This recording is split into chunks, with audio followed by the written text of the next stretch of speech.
دوسری طرف ہم یہ دیکھتے ہیں کہ ہمارے بارڈرز پر مودی جو ہے وہ فالس فلیگ آپریشنز کی بات کر رہا ہے. ہماری فوج اس کام کے لیے تیار ہے. ہمارے سیاستدان تو نہیں سن رہا ہے, نہ ہمارے لوگوں کو ہمارا میڈیا یہ بات بتا رہا ہے, لیکن بھارت اپنی تیاری کر کے بیٹھا ہوا ہے کہ وہ کسی نہ کسی طرح پاکستان کے خلاف کارروائی کرے. اگر یہ سینیریو ہو جاتا ہے, آپ کیا دیکھتے ہیں کیا ہوگا؟ میں صاف سمجھے آپ سے بہت سخت بات کروں گا اور صاف بات کروں گا. مجھے لاہور، سیالکوٹ اور مظفر آباد ہاتھ سے، گلگت بلتستان ہاتھ سے جاتا ہوا نظر آتا ہے.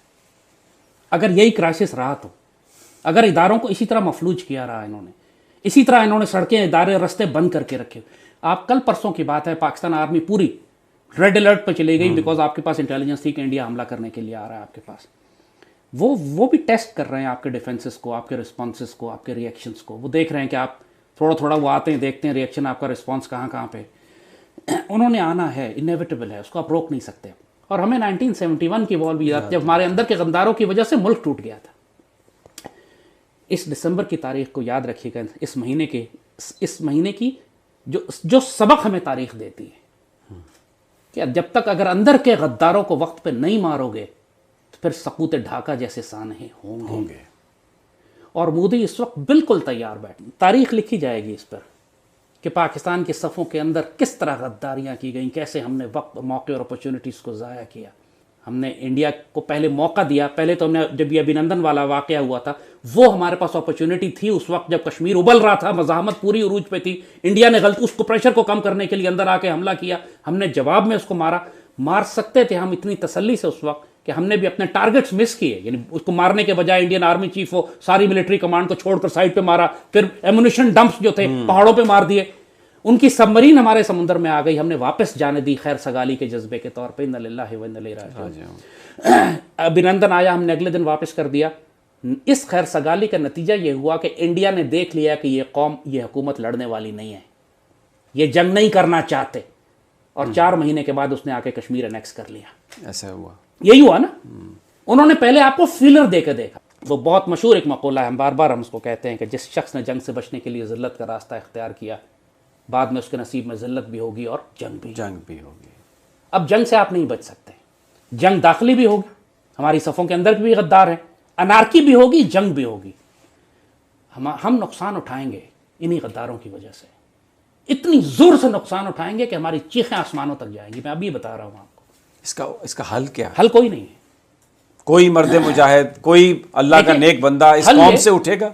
حل دیکھیے، جو سیکیورٹی زون اسرائیل نے اپنے لیے بنایا ہے، ہماری قوم کو یہ بات بڑے غور سے سننی چاہیے. اسرائیل جو اپنے لیے سیکیورٹی زون بناتا ہے کہ جو محفوظ علاقہ ہمیں چاہیے، وہ دریائے سندھ سے لے کر میڈیٹرینین تک ہے. ٹھیک، انبلیویبل. یعنی اسرائیل کو دریائے سندھ سے کیا تعلق ہے؟ وہ کہ بھی میرے آس پاس کے ملک اس نے تباہ کر دیے، کہتے ہیں میں مطمئن نہیں ہوں، مجھے دریائے سندھ سیکیور کرنا ہے. جس کا مطلب ہے پاکستان توڑنا ہے، پاکستان تباہ کرنا ہے. اور انڈیا کا بھی گریٹر انڈیا، اکھنڈ بھارت کا جو کانسیپٹ ہے، یہاں یہ کنورج کر جاتے ہیں دونوں. ٹھیک، اکھنڈ بھارت اور گریٹر اسرائیل، ان دونوں کے لیے کامن اینمی پاکستان ہے. وہ یہ ہو رہا ہے پاکستان میں. ہماری ساری سیاسی جماعتیں غدار اور کمپرومائز ہو چکی ہیں. ایک 1971 میں ایک شیخ مجیب الرحمان تھا، اس وقت ایک مکتی بانی تھی.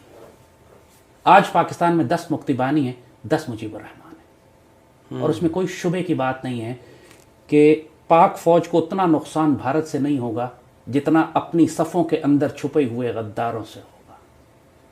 میں بہت سخت بات کر رہا ہوں. ہماری پشت کے اوپر پی ٹی ایم بھی حملہ کرے گی، بی ایل اے بھی حملہ کرے گی، ٹی ٹی پی بھی حملہ کرے گی، ایم کیو ایم بھی حملہ کرے گی، سندھ لبریشن آرمی بھی حملہ کرے گی. اور ہماری صفوں کے اندر وہ غدار جو نواز شریف کا بیانیہ لے کر چلتے ہیں اور زرداری کا بیانیہ لے کر چلتے ہیں، وہ سب بھی کرائسس میں پاکستان آرمی کی پشت پر حملہ کریں گے. پاکستان آرمی کی لیڈرشپ کو بھی میں آپ کے اس پروگرام کے ذریعے بتا رہا ہوں، ہمارا زیادہ نقصان اندر کے غداروں سے ہوگا. بھارتی فوج ہمارے لیے پرابلم نہیں ہے، ہماری صفوں کی غداریاں پرابلم ہیں. اور اب آنے والے وقتوں میں آپ دیکھ رہے ہیں اچانک پاکستان میں جو بھڑکا دیا ہے انہوں نے انتشار، یہ سب کا سب منتج ہوگا اس بات پر کہ مودی پاکستان کے اندر ایک یلغار کرنا چاہتا ہے، داخل ہونا چاہتا ہے. It's a matter of time now, weeks, months, چند ہفتے، چند مہینے.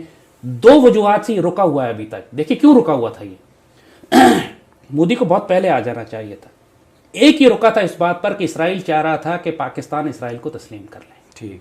تو انہوں نے مودی کو روکا کہ تم رکو ذرا، ہم پاکستان پہ پریشر ڈال رہے ہیں، کیونکہ ٹرمپ کو یہ کر کے دینا تھا اسرائیل کو جانے سے پہلے. ٹرمپ یہ نہیں کر سکا. جیرڈ کشنر کے ذریعے بہت زور لگایا، سعودی عرب کے ذریعے بڑا زور لگایا انہوں نے، پی او ای کے ذریعے بہت زور لگایا کہ پاکستان اسرائیل کو. پرائم منسٹر خود بھی کہہ چکے ہیں کہ مجھ پہ بڑا دباؤ ہے. تو دباؤ کس کا تھا؟ اور دوسرا اب وہ رکے ہوئے ہیں تھوڑا سا مودی کو کہ یار پوری پاکستانی قوم کو ایک دفعہ ویکسینیٹ کر دیں.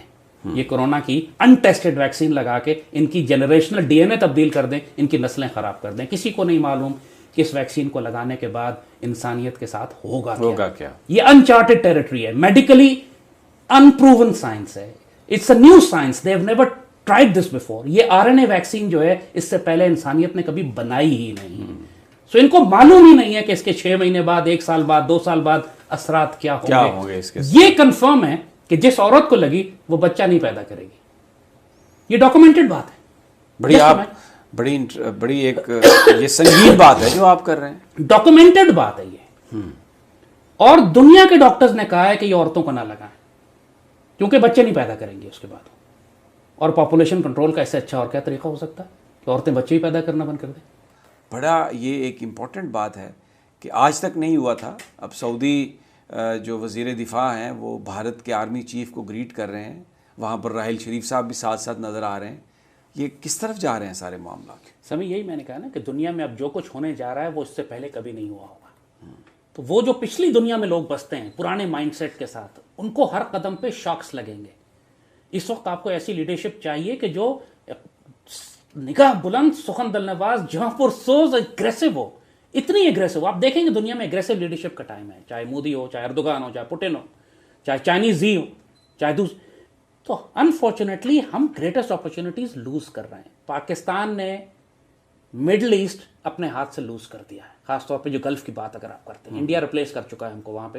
اس کی بڑی وجہ ایک یہ بھی ہے کہ جو سعودی شہزادہ اس وقت سعودی عرب میں حکمرانی کر رہا ہے، اور یو ای کے اندر جو ان کا محمد بن زید، جو ایم بی زی جسے کہا جاتا ہے، ایک ایم بی ایس ہے، یہ دونوں نوجوان شہزادے ہیں جو پرانی اپنی جو بڑے آبا و اجداد تھے ان کے سٹیٹس کو توڑ دیا انہوں نے، اس سے ہٹ گئے.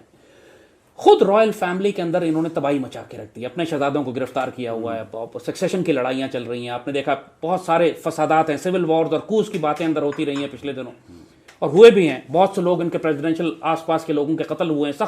ایک سخت فساد ہے. یہ 35 سال کا جو شہزادہ ہے سعودی عرب کا، یہ مکمل طور پر اسرائیلی کیمپ میں جا چکا ہے. یعنی آپ یہ سمجھیے کہ ریاض تل اویو بن چکا ہے. میں صاف بات کر رہا ہوں. اور اس کی وجہ سے جو انڈو اسرائیلی نیکسس ہے، اسٹریٹ اوے انہوں نے اسرائیل انڈیا کو ایکسس دی ہے ریاض کے اندر کہ اب آئیں ریپلیس کریں. پاکستان جو سعودی عرب کی سیکیورٹی ہے وہ انڈیا آفر کر رہا ہے ان کو کہ اب ہم آپ کو دیتے ہیں. آپ کو لگتا ہے کہ سعودی عرب یہ اس کو ایکسیپٹ کر سکتا ہے؟ آج کیا ہے، عرب دنیا ہمارے ہاتھ سے جا چکی. ترکی ہاتھ بڑھانا چاہتا ہے، ہم اس کی طرف دوستی کا ہاتھ نہیں بڑھا رہے. آذربائیجان کی پریڈ میں وی شوڈ ہیو بین دیر. ایران کچھ پتہ ہی نہیں ہمیں کہاں جا رہا ہے، کس طرف جا رہا ہے. وہ تو چائنا نے تھوڑی ڈانٹ ڈپٹ ایران کو کی ہے تو تھوڑا سافٹ ہوا ہے، ورنہ ہم ایران کو قابو نہیں کر سکے.